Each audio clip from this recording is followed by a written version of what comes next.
please complete the sentence. Next time I fly to Rwanda, I will get a visa and a place to sleep before I land. Get these. Here we go. It's working.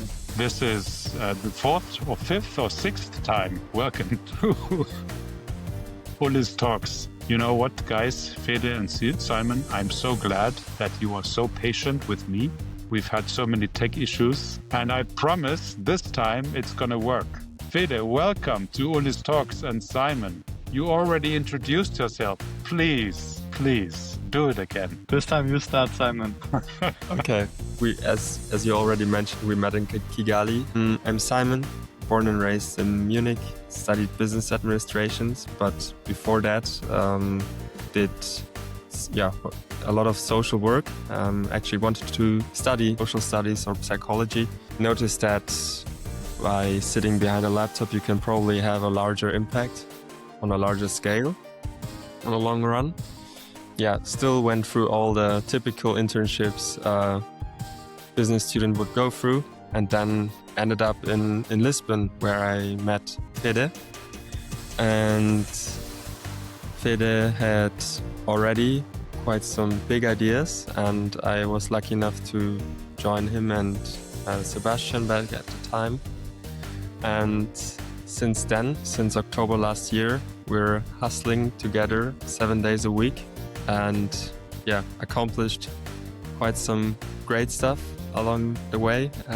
Also suffered quite a lot, and now 3 weeks ago, I think, met Uli in Kigali in Rwanda. Yeah, first of all, not the same scenic environment we have here. Kigali, we were below some palm trees, the sun was shining, and we got some coffee in our hands. Now we're sitting in phone booth. You in Sweden, us in Germany, but still we make it work, the beautiful digital world. The reason why we went to Kigali is that, as Simon pointed out, we hustle a lot.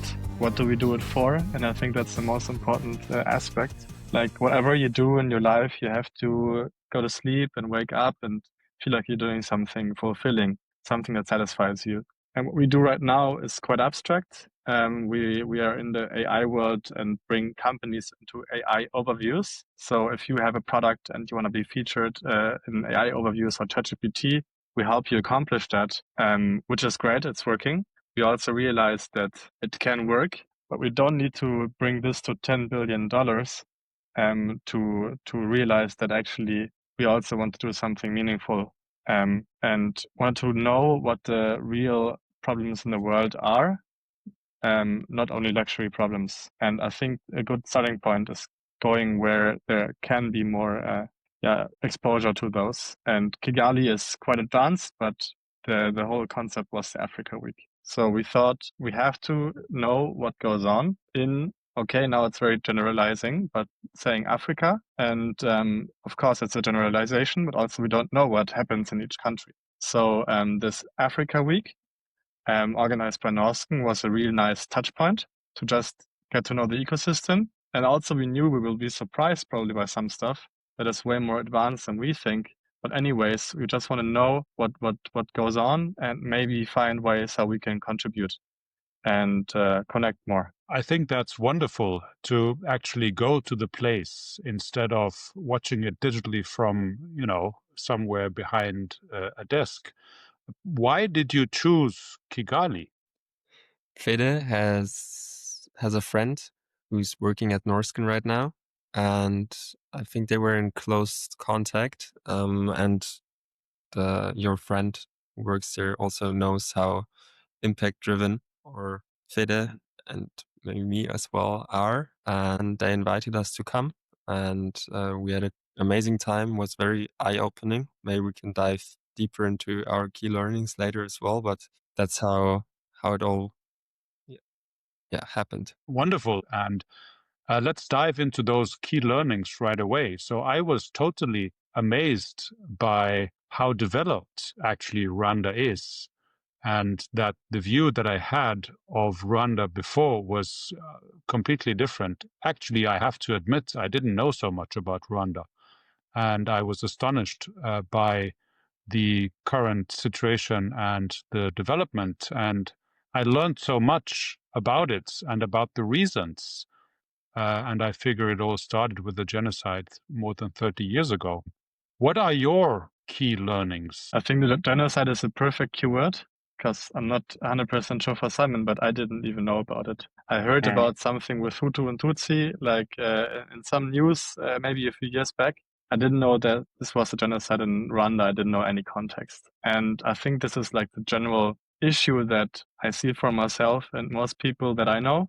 We think that we know a lot and then we don't know a lot, especially about places we've never been to. And the only touch points that you have with, Africa in general, excluding maybe countries like South Africa and Morocco, is thinking that everyone is poor, seeking water, you need to give education, food, and everybody is like barely surviving.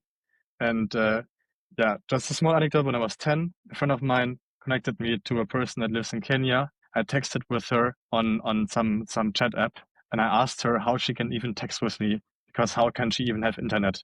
And this was my perception. And I'm already from a pretty multicultural background and have been around the world. I thought that I know. And this is a perfect example.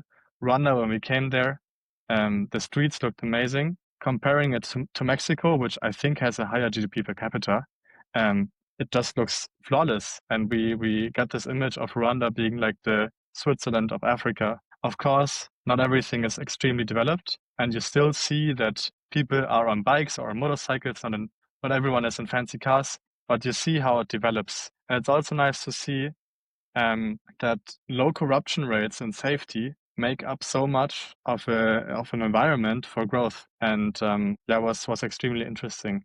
There are many key learnings, but I think this the surprise of having this very, very advanced country, which is fast growing, was one of the key learnings. What did you perceive first, Simon?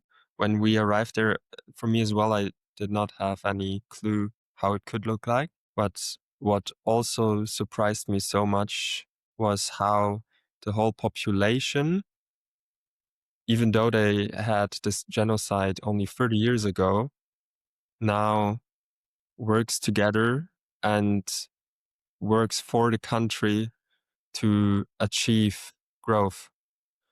And there's no against. There's, at least from what we saw and what we experienced also by talking to a lot of people from Rwanda, they're all working together for a brighter future. This paired with an openness also to other African countries, but also to Europeans, and with them speaking flawless English. I think that was also something that we were amazed. We went there, we could speak English with everyone, which will also help them a lot. And the will to hustle. So we were working at Norrsken house for quite a few days. And normally here in Munich and Germany, we're the first ones to arrive and the last ones to leave in the co-working spaces. But there, people worked even more. And that was great to see. And the people that you mentioned and that you see at the co-working space, who are they? Are they Rwandans or are they international people coming to Rwanda to do business? Both. So we met a lot of people from Rwanda, most of them born in Kigali, but also people from Nigeria, from Ethiopia, Tanzania, Kenya, South Africa, and also a lot of Europeans, people from the Netherlands, Belgium, of course, due to the history, of course, as well. Also Germans. I met a German who's building small nuclear reactors with 9 Rwandans. So you meet all kinds of people from all over the world. Did you actually get specific outcomes for your business after your Rwanda trip? Yes, we did. Actually, yes. On the trip, like on the Norrsken Africa house, we met 2 guys that we actually went to Lake Kivu with, Benjamin and Jesu. And Jesu is a programmer, and Benjamin is like I would say, marketing specialist. and they both work together with us and are still working together with us. And we're doing some projects together. For example, Benjamin is helping us with our X or Twitter and Reddit reach, and Jizu is helping us with front-end code. But that was not even the purpose of it. We just wanted to sit together and get to know each other more, like co-work together. And that was also not all of it. Like, I think for us, understanding the landscape was super interesting. Knowing which countries are like the tech hubs in Africa and knowing where to go next if we want to do something there. Knowing how much penetration of AI you have there, also super relevant. I think it's not right now the biggest opportunity to go all in on Africa for the thing that we are building right now. But I think for talent it can be very interesting. And also for Africa, from the panel discussions that we saw there, it's super important that they build the talent. And our solution is kind of simple. We can easily onboard people and still they can learn a lot and go from there. Can be like a leverage for them. So I think yeah, there we go. We have 2 people working with us. If it goes well, there will be more people involved, their friends and whatever. And yeah, amazing. Maybe, yeah, if I can add to that, especially these like Jesus and Benjamin who are now working with us, but also now having the network there in not only in Rwanda, but as Fede mentioned, in all the countries around Africa. And given that the people are super ambitious and smart and speak English very well, it's very easy for us to actually give them opportunities that would normally be hard to reach for them if they wouldn't want to leave their country. And as we don't want to support any brain drain, now we are lucky enough that we're all in the digital space where you can work from everywhere as soon as you have a laptop and you speak English, at least a little bit.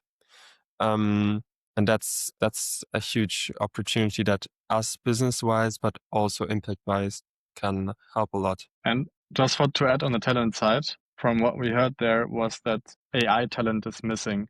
You have, like in Africa House Norrsken, you have only software engineers. They are all software engineers, but it's still not adopted that much. And I think it also has to do with the cost of it, because they even think about a 20 euro subscription for ChatGPT or Claude.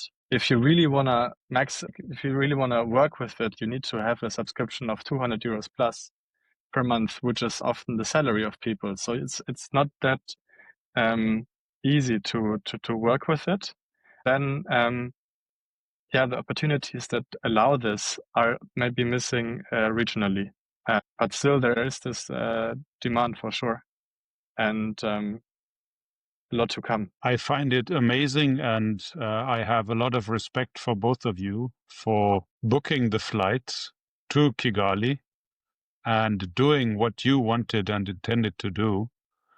And I congratulate you for that experience, and I wish you will animate also others to do so and see for themselves what is happening wherever they're traveling to. And let us close maybe with a question or a sentence that I would like you to complete by, let me ask you, Fede. I am glad, so please complete the sentence. I am glad to have visited Kigali because otherwise I would have. Yeah, I think otherwise I would have felt a bit detached from what my core principles are. And this is not me sitting my whole life in Germany building luxury solutions for people that are already well off. I think it's very solid to do it, but my goal was always to go where the real problems are, and you cannot do that sitting here the whole time. So I would have otherwise not felt fulfilled for myself. And I think we have to be honest, the primary reason why we went there was for us ourselves, because we wanted to get to know everything. At the first glance, it's no impact topic that we go there, because we haven't done anything good apart from flying there and submitting emissions to the world. But we can go from here and take this opportunity and do something impactful out of it. Yeah. Otherwise, feeling less fulfilled. I find it so crazy that we are speaking about AI and you guys are at the forefront of building tools and software and solutions with AI. And at the same time, that AI that you are building enables you to fill your life with meaning and purpose. It's crazy. I love that. Simon, I have a last question for you. Please complete the sentence. Next time I fly to Rwanda, I will get a visa and a place to sleep before I land. Why the visa? Because you get it when you land. Was it complicated? We just flew there without planning anything. And people at the border were quite confused when we arrived. But it was easy to get it. Yeah. You need accommodation, right, when you land. But it was not easy to get visa for all the surrounding countries. Then let me ask one last question. Where? Yeah, we tried to go. No, we wanted to go first to Burundi because there was a friend of us building an education center there who was also at the same time there. We wanted to go to Nigeria because we met a person that is building Trade Republic in Nigeria, and we met him at the Norrsken conference. And we wanted to go to Kenya because there's another German entrepreneur actually who's building in the food industry for basic needs. All of them were tricky for the visa because we were so spontaneous, as Simon pointed out. Yeah. But we had the Lake Kivu trip, which was amazing. Okay, so in the end, it turned out you did not travel to those countries. When you first talked about the visa, a good visa, reason to come back. Yeah, exactly.